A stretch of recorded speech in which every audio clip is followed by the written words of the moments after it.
Hi again, same outfit, just put on some earrings, pulled back my hair for you guys. Last Wednesday I went in for my regular yearly mammogram, and of course it happens to be during October Breast Awareness Month. I can't talk. And so they were giving little bags of goodies, and so when I opened it up, it is a thermal line, so I'm going to use this for a lunch bag or something. I thought it was like a little kid bag, but it has a little pocket. This was in Mount Vernon Breast Care Center for your peace of mind, and in it also was a cool pink spatula. I love to cook, so that's fun, and a pen. Pink, love pink. I love pink anyway. And a hand sanitizer. So it looks like a spray type. So I have one that's getting kind of old, and so I can probably just pour it in there. It's not really gel anymore. And a nail file.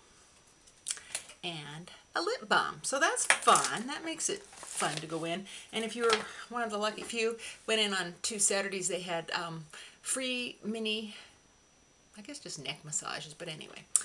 The other thing, health-wise, I was going to talk about, and this was on the plane. My husband got a Wall Street Journal, so this is an old paper, Tuesday, September 27th. Talked about hormone therapy in menopause. And I've been on hormones ever since menopause because I would get hot flashes every hour. I couldn't remember anything worse than now. And I just had this black cloud of depression all the time in the middle of the night. I thought, you know, the earth was going to fall in. I mean, I didn't think that. I knew everything was okay, but just doom everywhere. So I'm on happy pills. Nope. Anyway, I'm on hormone replacement. And I have heart history with my family. I don't have any cancer history.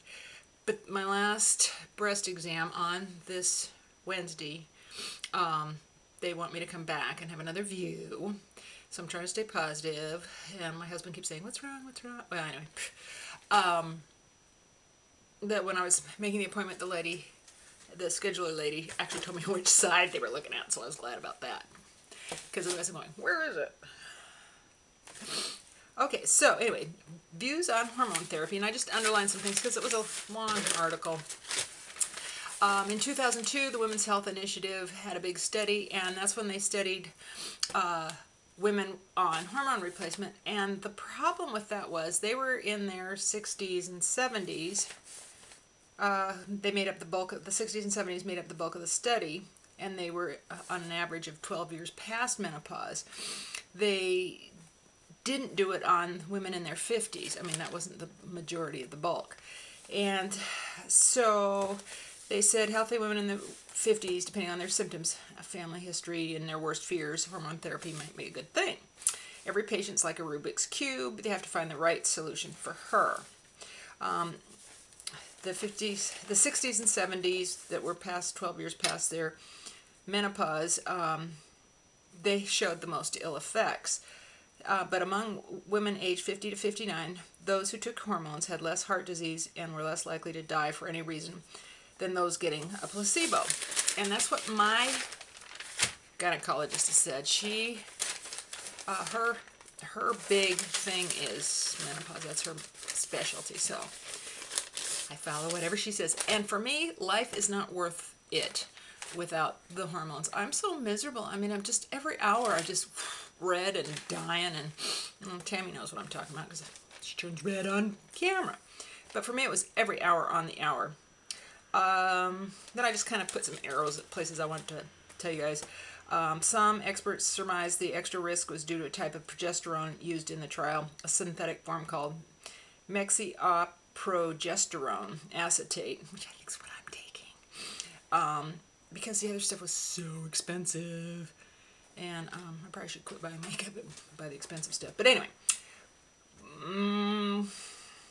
women taking estrogen who haven't had a hysterectomy do need some form of progesterone to reduce the risk of uterine cancer. But other studies suggest using natural progesterone in lower doses. Fewer days may minimize breast cancer risk. Sorry, I'm just reading. Some studies also suggest a form of estrogen called estradiol, and I do take that one, delivered.